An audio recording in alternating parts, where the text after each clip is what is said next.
දැනට පවතින සංචරණ සීමා අද සිට ක්‍රියාත්මක වන පරිදි තවදුරටත් ලිහිල් කර තිබෙනවා. සෞඛ්‍ය සේවා අධ්‍යක්ෂ ජෙනරාල් වෛද්‍ය අසේල ගුණවර්ධන මහතා සඳහන් කළේ අවසර ලබා දී ඇති කාර්යයන් සඳහා නිකුත් කර ඇති සෞඛ්‍ය මාර්ගෝපදේශවලට දැඩිව අනුකූල වන අයුරින් මහ ජනතාව ක්‍රියා කළ යුතු බවයි. එම ලිහිල් කරනු ලැබූ සංචරණ සීමා අතර පූජනීය ස්ථාන එනම් පන්සල්, පල්ලි හා කෝවිල් විවෘත කර තැබීමටද අවසර හිමි වනවා. එමෙන්ම කර්මාන්ත ශාලා ක්‍රියාත්මක අතර ගොඩනැගිලි හා ඉදිකිරීම් ස්ථාන සඳහා අවසර හිමිව තිබෙනවා. මෝටර රථ ගරාජ්, ටයර් සේවා සහ වාහන සේවා සෞඛ්‍ය මාර්ගෝපදේශ අනුව විවෘත කළ යුතු බවද නිවේදනයේ දැක්වෙනවා. රාජ්‍ය ආයතන හා පෞද්ගලික ආයතන අවම සේවක සංඛ්‍යාවකින් පවත්වාගෙන යාමට හැකිවන අතර ආයතන මේ රැස්වීම සඳහාද අවසර හිමිව තිබෙනවා. ඒ සඳහා සහභාගී විය හැකි උපරිම ධාරිතාව 25%ක්. එමෙන්ම උපයෝගීතා සේවා වෙනත් අත්‍යවශ්‍ය සේවා ක්‍රියාත්මක කිරීමට හැකියාව ලැබෙන අතර වැඩමුළු, සම්මන්ත්‍රණ, සන්නාම දියත් කිරීම සඳහා අවස්ථාව හිමිව පවතිනවා.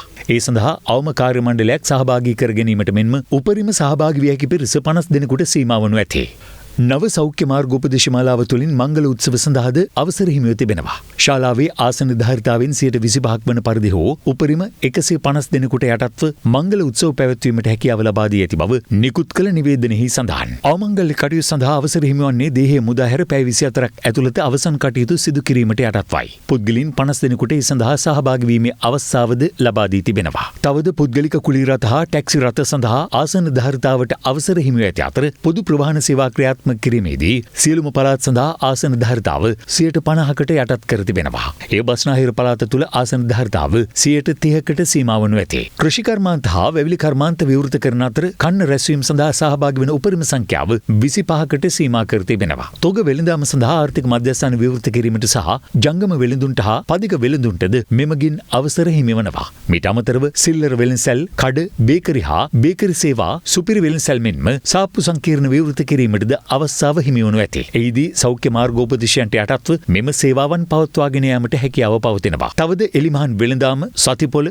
නිමියඳුම් විකිණීමේ වෙළඳසැල්, මැහුම්කරුවන්, sannivedana, ඉදිකිරීම් ද්‍රව්‍ය, බාබර් සහ රූපලාවන්‍යාගාර විවෘත කිරීමටද හැකිවන්නේ සෞඛ්‍ය මාර්ගෝපදේශයන්ට අනුගතවයි.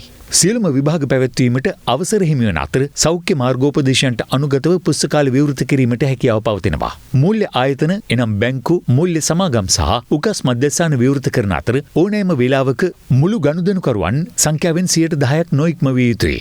අධිකරණ විවෘත කරන අතර උසාවි පරිශ්‍ර සහ අධිකරණ කාමරයේ සිටිය හැකි පුද්ගල ධාරිතාව 50%ක්. එය බස්නාහිර පළාතේ 35%ක ධාරිතාවකට සීමා කර තිබෙනවා. එමෙන්ම බන්ධනාගාර තුළට අමුත්තන්ගේ පැමිණීම තහනම් වනු ඇතේ. ක්‍රීඩා ක්‍රියාකාරකම් සඳහා අවසර ලබා දීම, ව්‍යායාම මධ්‍යස්ථාන, ගෘහස්ස ක්‍රීඩාගාර, ඇවිදින මංතීරු, පිහිනුම් තටාක විවෘත කිරීමට නව සෞඛ්‍ය මාර්ගෝපදේශ මාලාවෙන් අවස්ථාව හිමි වනවා. වැඩිහිටිය හා ළමා නිවාස තුළ අමුත්තන්ගේ පැමිණීම තහනම් කිරීමට හා දිවා සුරකුම් මධ්‍යස්ථාන 50%ක ධාරිතාවෙන් ක්‍රියාත්මක කිරීමටද හැකියාව පවතිනවා. සිනමාහල් ආසන ධාරිතාවෙන් 50% සහ කෞතුකාගාර ධාරිතාව 50% නොඉක්ම විය යුතුයි. අවන්හල්, ස්පා, හෝටල් සහ විවේකාගාර විවෘත කරන අතර ඒ සෞඛ්‍ය මාර්ගෝපදේශයන්ට අනුගතවයි. ඊට අමතරව කැසිනෝ, රාත්‍රී සමාජශාලා, ඔට්ටු මධ්‍යස්ථාන තව දුරටත් වසා තැබෙන බවයි ලිහිල් කරනු නව සෞඛ්‍ය මාර්ගෝපදේශ මාලාවේ සඳහන් වන්නේ. පළාත් අතර සංචාරණ සීමාවන් තවත් සති දෙකක් ඉදිරියට එලෙසම ක්‍රියාත්මක වෙනවා. ඒ වගේම ඉදිරි සති දෙක ඇතුළත රෝගීන් වාර්තා වන ප්‍රමාණය අනුව මෙම අපි ලිහිල් කරන ලද සීමාවන් තවත් ලිහිල් කරනවද කියන එක අපිට තීරණය කරන්න සිද්ධ වෙනවා.